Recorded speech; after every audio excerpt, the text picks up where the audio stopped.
Setelah sharing dengan Ridlo, akhirnya Wahyu benar-benar termotivasi dan benar-benar bertekad untuk melakukan perjanjian untuk memulai pesugihannya dengan Nyai Handayani penunggu kali tempur. Dia sudah tidak sabar menjadi kaya, menjadi sukses, membahagiakan anak istrinya, dan tidak lupa menginjak kepala orang yang telah menipunya. Wahyu langsung melesat untuk menemui Mbah Solikin yang ada di warung miliknya. Namun sayang sekali Mbah Solikin dan Mbah Karni saat ini sedang sibuk untuk melayani banyak peziarah Palenggahan Srigati yang berkunjung dan mampir di warungnya. Namun ketika Wahyu datang, Mbah Solikin dan Mbah Karni sudah bisa menilai bahwa Wahyu telah bertekad untuk memilih membuat perjanjian dengan Nyai Handayani. Dibuktikan dengan wajah Wahyu yang begitu bersemangat. "Nanti malam aja Lei kita ngobrol, saat ini kamu bantuin mbahmu ini," kata Mbah Solikin kepada Wahyu. "Nggih Mbah," kata Wahyu sambil mengangguk. Tepat ketika malam telah tiba, para pengunjung warung telah tidak ada, dan warung telah ditutup. Di dalam ruangan sakral yang ada foto Nyai Handayani, Wahyu mengutarakan tekannya ini. "Mbah, saya sudah memilih. Saya ingin mengakhiri kemiskinan saya milih menerima apa yang Nyai Handayani tawarkan," kata Wahyu dengan mata yang sangat bertekad. Mbah Solikin menyedot rokok kretek miliknya, kemudian menghembuskan nafas dengan perlahan. "Ya seharusnya memang kami pilih ini. Mau seberapa lama lagi kamu hidup kere?" kata Mbah Solikin.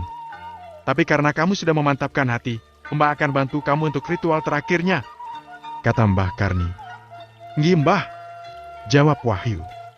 "Kamu tahu tidak jalan setapak yang menghubungkan tempat ini ke tempat kuburan Mbah Guru yang ada di desa Keuding Putri?" tanya Mbah Solikin.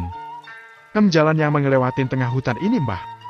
Bukannya nanti di tengah-tengah jalan ada situs umbul jambe itu ya Mbah?" tanya Wahyu. "Bener, kayaknya kamu sudah tahu," kata Mbah Solikin. "Besok kamu bawa baki yang berisi dupa dan bunga setaman. Kamu besok pas jam 12 malam berjalan bawa baki itu sambil telanjang," kata Mbah Solikin. "Sambil telanjang Mbah?" tanya Wahyu dengan sangat terkejut. "Loh kenapa? Kamu nggak sanggup? Katanya kamu pingin kaya?" tanya Mbah Solikin. "Nggih, kulo sanggup Mbah." Wahyu menggertakkan giginya sambil mengepalkan tangannya. Baginya sekarang adalah menyelesaikan ritual ini agar dia bisa mengubah hidupnya untuk menjadi lebih baik. "Nang ngono lo," kata Mbah Solikin. "Tapi Mbah, apa saya harus berjalan telanjang sampai makam Mbah Guru yang ada di desa Kedung Putri? Bukannya jaraknya berkilo-kilo Mbah?" tanya Solikin dengan penasaran. "Oh nggak usah, Lei, kamu cuma perlu berjalan sambilnya nemuin Nyai Handayani aja," kata Mbak Solikin. "Nanti seumpama sudah kabul kaja teh, nanti kamu bisa langsung kembali," kata Mbah Solikin. "Uff." Wahyu menghela nafas lega. Akan sangat repot apabila dia harus berjalan beberapa kilometer pada malam hari sambil telanjang melintasi hutan yang sangat gelap ini. Keesokan harinya, "Ayo Lei, ikut Mbah," kata Mbah Karni kepada Wahyu. "Nggih Mbah," jawab Wahyu kepada Mbah Karni sambil bersiap-siap. Rupanya pada pagi hari ini Mbah Karni mengajak Wahyu untuk berbelanja semua persyaratan sesajennya untuk dia gunakan nanti malam. Wahyu mengeluarkan sebuah motor butut dari warung. Motor itu tentu saja milik Mbah Solikin. Gerantang tang tang tang. Knalpot mulai menyemburkan asap gas motor 2 tak. Akhirnya Wahyu mengantarkan Mbah Karni untuk berbelanja di Pasar Kerten yang merupakan sebuah pasar desa yang tidak jauh dari tempat itu. Setelah cukup menemukan barang yang mereka cari, akhirnya Wahyu dan Mbah Karni kembali lagi ke warungnya.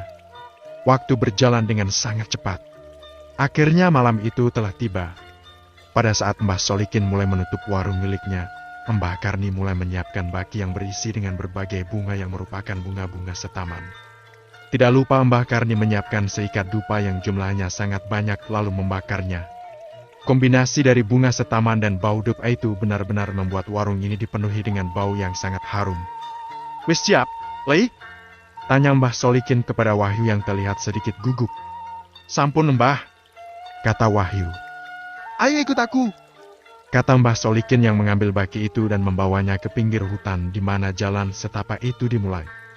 Sementara itu Mbah Karni terlihat tidak ikut. Sesampainya di tempat itu Mbah Solikin langsung menyuruh Wahyu untuk melepaskan pakaian-pakaiannya. Wahyu tidak langsung melepas pakaiannya. Dia menengok samping kanan dan kiri untuk memastikan tidak ada orang yang lewat. "Hah, kamu nyari apa? Jam segini sudah tidak ada orang yang lewat, kamu nggak usah khawatir," kata Mbah Solikin. Enggi Mbah, jawab Wahyu dengan malu-malu. Wahyu kemudian melepaskan semua pakaian yang ada di tubuhnya dan mulai mengambil baki yang ada di tangan Mbah Solikin. Sebentar Lei, sebelum kamu mulai jalan ada yang perlu Mbah sampaikan, kata Mbah Solikin. Enggi. Wahyu menyimak. Pertama, kamu tidak boleh punya pikiran macam-macam. Niatmu ke sini adalah untuk nemuin Nyai Handayani. Ngerti? Tanya Mbah Solikin. Enggi Mbah, ngertos, jawab Wahyu. Yang kedua, apabila kamu nanti ngelihat apapun itu, jangan panik, jangan takut. Pokoknya kamu nggak boleh lari. Kamu nggak boleh teriak. Kamu kudu bisa ngontrol hatimu. Diingat-ingat lagi, kamu nggak ada niatan jelek. Dan Nyai Handayani juga nggak ada niatan jelek. Jadi nggak usah takut, kata Mbah Solikin. Dan yang terakhir nanti adalah jangan nolak apabila dikasih sesuatu sama Nyai Handayani ya. Soalnya itu adalah jalan kamu untuk tetap bisa mendapatkan bantuan dari Nyai Handayani, kata Mbah Solikin. Nggih Mbah, jawab Wahyu dengan patuh. Ya wis, ndang berangkat, hati-hati, kata Mbah Solikin sambil menepuk bahu dari Wahyu. Wahyu dengan gugup menelan ludahnya, kemudian memandang jalan setapak yang begitu gelap ini. Tidak ada satupun penerangan yang menerangi jalan Wahyu kecuali bulan tanggal 16 yang tidak seterang bulan purnama tanggal ke-15. Sluman-slumun selamat, sluman-slumun selamat. Wahyu terus-menerus menggumamkan kata-kata ini sebelum dia mulai melangkahkan kakinya untuk menuju ke arah jalan setapak yang begitu gelap ini. Wush! Sebuah angin malam yang dingin berhembus pelan menerpa tubuh Wahyu yang pada saat ini telanjang. Waduh, kok ada angin? Wahyu merasakan dinginnya angin tersebut sekaligus angin tersebut membangkitkan bulu kuduknya yang tadi amsi tertidur. Krik, krik, krik, krik. Suara jangkrik yang menempati hutan itu ternyata juga menemani langkah kaki Wahyu. Waduh, berapa lama lagi aku harus melangkah?